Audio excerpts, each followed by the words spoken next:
Hey guys, it's Slave to the Games, and I'm coming back with another Bloodlines 2 video. Thank you guys for stopping by and choosing to hang out with me, and I hope you guys enjoyed the video. The first subject we're going to be going over is the second breath. The second breath is the process during which a soul returns from Yomai and reclaims a dead body, becoming a Kuei Jin. Unlike the embrace, it is not initiated by somebody else.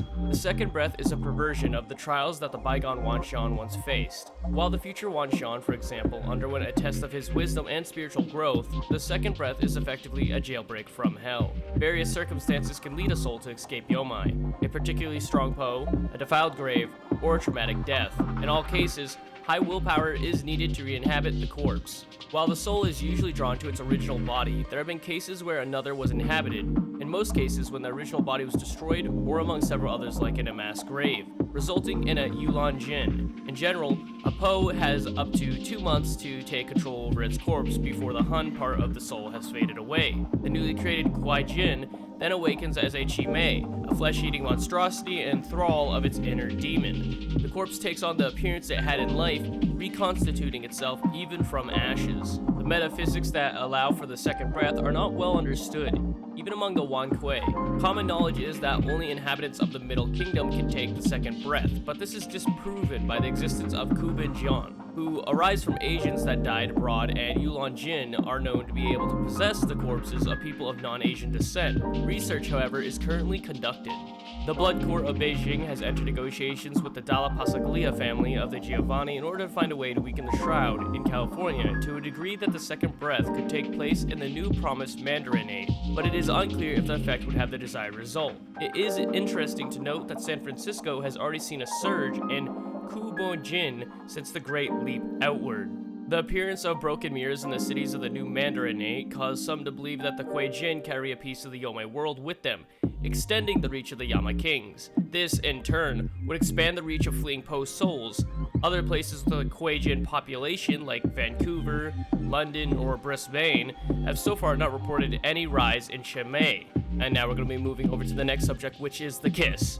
In both Vampire the Masquerade and Vampire the Requiem, the kiss is a word in kindred terminology that refers to the act of biting and drinking blood from a victim, as well as the orgasmic pleasure that it provides both participants. For a vampire, the act of feeding becomes highly sensual, regardless of his or her gender or sexual orientation. This applies to the victim as well. It is an extremely intimate experience, perhaps the most intimate experience either participant will ever experience.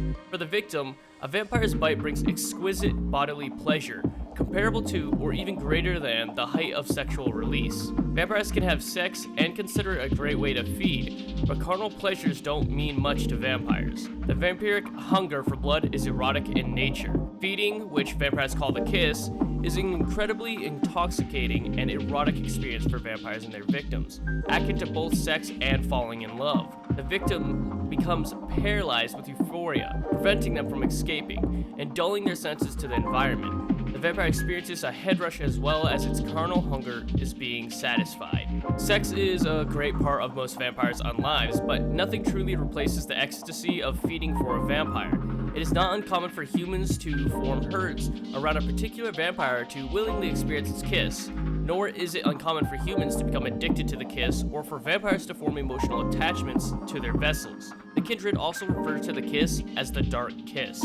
Now for the last subject, guys, the Masquerade. The Masquerade is an organized campaign enforced by Kindred Society, mainly by the Camarilla, to convince people that vampires do not exist. The Masquerade is the cornerstone survival strategy for Cainites. Without it, the kind would rise up and exterminate all the undead. Masquerade is technically outlined in the traditions, however, until the 15th century this was commonly interpreted as not informing mortals of the necessities of vampiric society, how common vampires were, or generally making too big a noise. The tradition was openly flouted by several clans, notably the Tismasi, while the vampires in more civilized societies would often adhere to it more tightly. All of this changed with the Inquisition, following the Anarch Revolt, when the true number of vampires became apparent and Rome started to have at the undead Igne Foreke.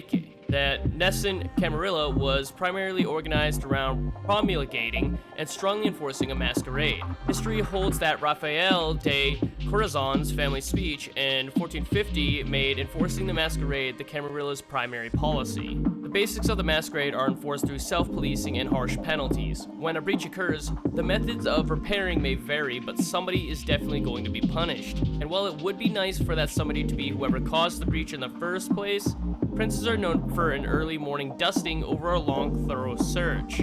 Generally, a breach consists of any evidence of vampiric powers, feeding on blood, obvious use of disciplines, regeneration in plain sight, and the like. Certain things, such as ghouls, are considered potential breaches all the time, although in this case, it's assumed that the Dominator will take necessary steps. Camarilla vampires are taught to blend in and to cultivate their humanity in order to make imitating living people easier. However, when something severe happens, the Camarilla usually calls on the Ventru, who have made Masquerade patching something of a science. The Ventru will apply whatever resources are necessary: cash, judicious use of dominate, machine guns, to make the problem go away. While the Sabbat does not have a tradition of the Masquerade per se, it survives primarily through the Masquerade enforced by the Camarilla, and through a similar patch squad managed by the Grimaldi Revenants. And that's it for this video, guys. I really hope you learned something new and you enjoyed it. If you did, don't forget to leave a like and subscribe. Potentially check out my Discord, merch store, and Patreon as well. Well, have a nice day. Thank you guys for stopping by. I'll catch you guys in my next release.